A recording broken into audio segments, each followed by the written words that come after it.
சொல்லியிருந்தாங்க. Super star அவர்களுடைய கூலி முதல் பாடல் சிக்கு டு வைப் மிகப்பெரிய ஒரு தாக்கத்தை வந்து ஏற்படுத்தியிருக்கு. அப்படி எல்லா இடத்துலையுமே சரி மிகப்பெரிய ஒரு வைப் மெட்டீரியலாக அமைஞ்சிருக்கு.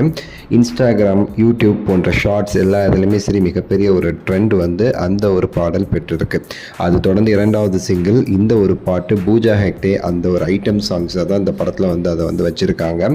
ஸோ ஒரு மிகப்பெரிய ஒரு எதிர்பார்ப்பு இந்த ஒரு பாட்டுக்கு வந்து இருக்குதுன்னு சொல்லலாம். ஏன் அப்படின்னா நம்ம ஜெயிலரில் வந்து காவாலா பாட்டுடைய தாக்கம் தான் இந்த ஒரு பாட்டிற்கு மிகப்பெரிய ஒரு எதிர்பார்ப்பு வந்து ஏற்படுத்தியிருக்குங்கிறத நம்ம வந்து தாராளமாக சொல்லலாம். ஏன்னா காவாலா பாட்டு அப்படி ஒரு ஹிட்டு. ஸோ அதே மாதிரி வந்து ஒரு பூஜா ஹெக்டே கூப்பிட்டு வச்சு வந்து ஒரு பாட்டு பண்ணுறாங்க.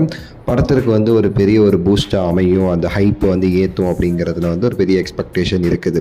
ஆனால் இந்த ஒரு பாட்டை பொறுத்த வரைக்கும் நமக்கு கிடைச்ச தகவல் படி பார்த்திங்கன்னா இந்த பாட்டுங்கிறது அந்த ஒரு ஃபேக்ட்ரியை சுற்றி வந்து ஒரு பாட்டாக இது வந்து இருக்கும். அதாவது வந்து அந்த இவங்கெல்லாம் இருக்காங்க பார்த்தீங்களா, அந்த தாதாக்கள், ரவுடிங்க அவங்கெல்லாம் இருக்கிறாங்கல்ல, அந்த இடத்துல வர ஒரு பாட்டாக வந்து இந்த பாட்டு வந்து அமைஞ்சிருக்குங்கிறத வந்து சொல்கிறாங்க. ஒரு பெரிய ஒரு சம்பவம் நடந்திருக்கு. அதுக்கு வந்து ஒரு பார்ட்டி வைக்கிறாங்க. அந்த பார்ட்டிக்கான சாங்காக வந்து இந்த ஒரு பாட்டு மோனிகா அப்படிங்கிறத அந்த பாட்டுடைய பேராகவும் வச்சுருக்கிறாங்க.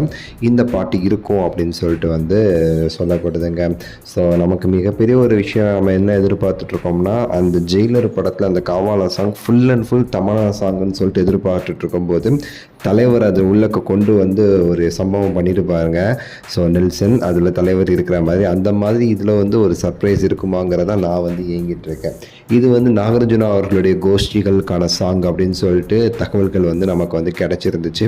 இருந்தாலும் இந்த பாட்டு நடக்கிற சமயத்தில் ரஜினி சாரும் அந்த பாட்டில் என்ட்ரி ஆகிற மாதிரி வந்து ஒரு ஸ்டோரி மாதிரி வச்சுருந்தாங்கன்னா நல்லாயிருக்கும்னு சொல்லிட்டு நான் இன்னும் எதிர்பார்க்குறேன். ஸோ வந்து நமக்கு பாட்டு ரிலீஸ் ஆகும்போது நமக்கு தெரிஞ்சிடும், இன்னும் சில நேரம் தான். ஸோ அதில் நமக்கு வந்து தெரிஞ்சிடும்னு சொல்லலாம். ஸோ அனிருத் அவர்கள் அந்த ஒரு 10 செகண்ட் ப்ரோமோலே அப்படி வந்து பிச்சிருந்தார். ஸோ பாட்டு மோனிகா நல்லா இருக்குங்கிறதுல எனக்கு மாற்றுக்கிறதே கிடையாது.